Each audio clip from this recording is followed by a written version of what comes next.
Moses, the great leader of the Hebrew people, could not enter the promised land because of one of his mistakes. He saw the land from the top of Mount Nebo, but he did not enter it. At 120 years old, the leader died after a life of deep communion with the Creator. The Lord himself buried him in an unknown place, in a valley in the land of Moab. However, Moses' body was the target of many people, including the devil himself, who confronted the celestial forces to obtain the corpse. But why did he do this? What was Satan's objective in seeking Moses' body? Who prevented him from finding and possessing it?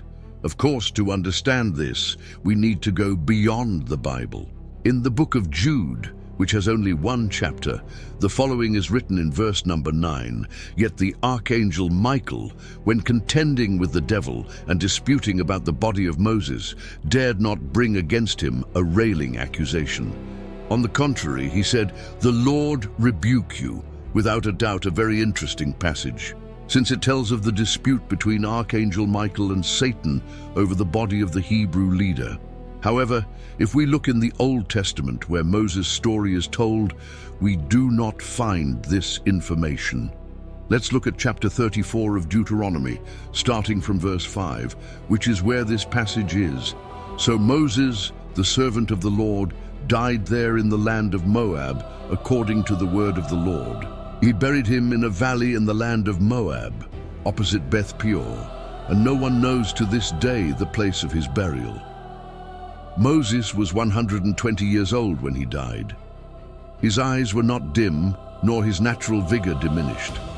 It is possible to notice that the man died when he was still in relative health, with his eyes operational and his spirit high. From this passage, there is only mention that the Creator took charge of burying Moses in a place that remains unknown to this day. Not even the Hebrew people of the time, led by Moses during the entire journey through the desert, know where this burial took place. If Deuteronomy does not mention the fact of the devil having sought Moses' body, how did Jude know?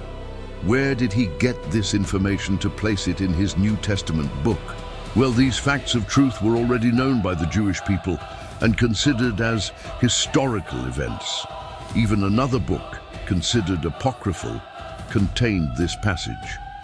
Jude was mentioning an excerpt from the Assumption of Moses, a text that tells part of the history of the world from the delivery of the Ten Commandments to the author's time. In that book, the fight between Archangel Michael and Satan over the body of the Hebrew leader is mentioned. Recognizing the truth of the excerpt, Jude used that part. However, doubts arise about the subject. If this book has such an important excerpt and contains the truth, why was it not placed in the Bible? The answer is simple. The book contains truth, but that does not mean that all of it is truth. This writing may contain historical facts and be very important to the Jewish people, but it is not part of the scriptures inspired by the Holy Spirit according to Christianity. Like truth, truth does not matter where it is written. Jude used an excerpt. Even though a book is not inspired, this was not the only time this happened in the Bible. Several books of the Old and New Testament cite various other books that do not belong to the Bible. This is because they are important and contain good information, but may still contain errors that remove them from the sacred scriptures. In other words, although the fact is not in Deuteronomy, it was known to the Jewish people and historically attested by other texts, though not inspired. Having that source as a basis, Jude addressed the theme in his letter. Continuing on the subject, we need to resolve some inconsistencies. In the Old Testament, it is written that God himself buried Moses. In Jude, however, it seems that Archangel Michael was the one with the body of the Hebrew leader. How to reconcile these ideas? It is necessary to understand that angels are servants and messengers of the Lord. These celestial beings are sent to fulfill missions given by the Creator. When they act, they are doing nothing beyond God's own will. So saying that God buried Moses through Michael is no exaggeration. It fell to this archangel, the leader of the celestial hosts and one of the mighty warrior angels, to take care of the prophet's body until it was buried. However, while fulfilling this mission, Michael needed to face an adversity, the presence of Satan. The devil did not want the archangel to complete his objective and bury Moses' body safely. Probably, God chose Michael to perform this task precisely because he knew that Satan would attempt against him. Since Michael is an authority, a powerful angel, he could deal with the devil. As the text of Jude informs, Michael used the Lord's name to defeat the enemy. The angel said, "The Lord rebuke you," which must have been more than enough to drive away the enemy. The demon who expected to find an unprotected body was defeated and had his objective prevented. But what would he do with Moses' body? What was his objective? This fact may seem somewhat hidden, however we can understand by looking at the context. In Deuteronomy 34 itself, we can begin to understand the answer to the question. Verses 10, 11, and 12 say the following: "Never again did there arise in Israel a prophet like Moses, whom the Lord knew face to face, concerning all the signs and all the wonders that by the Lord's command he did in the land of Egypt, to Pharaoh, to all his officials, and to all his land. And concerning all the works of his mighty hand and the great and terrible deeds that Moses performed in the sight of all Israel, this man's deeds were incomparable." Moses had reached a level of closeness with God never seen before. Through his hands, the Lord performed incredible prodigies and many fantastic things. For this reason, all the people had great admiration for him. They even thought that no one similar would ever arise. Perhaps some even understood him as a superior being, almost divine. Of course, Satan was aware of all this. His objective was to recover Moses' body to, somehow, bury it in a place known to all. He wanted to attract the people who already admired the former leader to the man's burial site. With a defined gravestone, it would be easy to start the tradition of a sacred place because of Moses' tomb. From there, it would be a matter of time before the people and their descendants began to worship and even idolatry Moses. His burial would become a kind of temple or something like that. Rites and the story of the Hebrew leader would make the people deviate from God's path to focus on a human. That was Satan's objective, to make Moses' tomb known. He wanted the grave to become a source of idolatry for God's people. Israel had seen all the Lord's deeds in Egypt. Even so, they melted jewelry and built for themselves a golden calf to be worshipped as God. If they did this with a created animal made of metal, imagine what they would do with a man who had opened the Great Red Sea.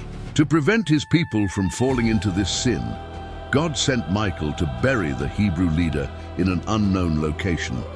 Thus, the nation could focus on conquering the promised land and not focus on Moses' burial. Once again, Satan was defeated by divine providence. It may be sad to think that Moses did not enter the promised land, but the punishment given to him was not the worst, since the Lord took him to heaven. His body may have been buried in an unknown place on earth. However, according to Christianity, his soul went to Abraham's bosom to enjoy eternal rest. This fascinating story reveals to us how God acts to protect his people, even after the death of his most faithful servants. The divine wisdom in hiding Moses' body prevented future generations from falling into idolatry. The secret burial was, in fact, an act of mercy toward all Israel. It is important to remember that this dispute between Michael and Satan was not a physical battle, but a spiritual one. The power was not in the archangel's strength, but in the authority of God's name. When Michael said, "The Lord rebuke you," he invoked the supreme power of the Creator. This is a powerful lesson for all of us. Our strength comes from the Lord, not from ourselves. Another fascinating point is that to this day, after more than 3,400 years, no one has discovered where Moses was buried. Archaeologists and scholars have already searched in various regions of Moab, but the location remains a mystery. This proves that when God decides to hide something, no technology or human effort can reveal it. Moses' story does not end at his mysterious burial. In the scriptures of the New Testament, we find something extraordinary. In the episode of the Transfiguration, Moses appears beside Jesus Christ, talking with him on the mountain. This shows that, although his body was hidden, Moses lives eternally in God's presence. This revelation teaches us a profound truth. God cares for his servants not only during life, but also after death. Moses' body was protected so that it would not become an object of worship.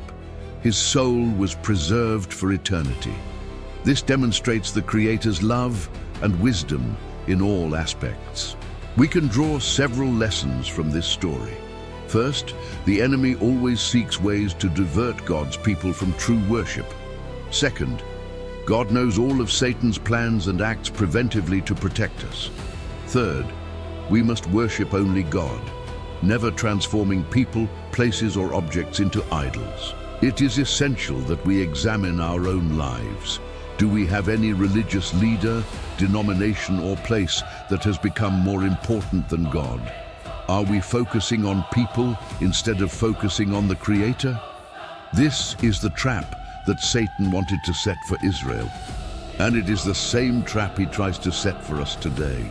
As it is written in John chapter 4, verse 24, God is spirit, and those who worship him must worship in spirit and in truth. Not in tombs, not in places, not in people, in God. If this story impacted you, share this video, subscribe to the channel, and activate the bell so you don't miss the next biblical mysteries. And comment, did you know about the battle for Moses? See you in the next video.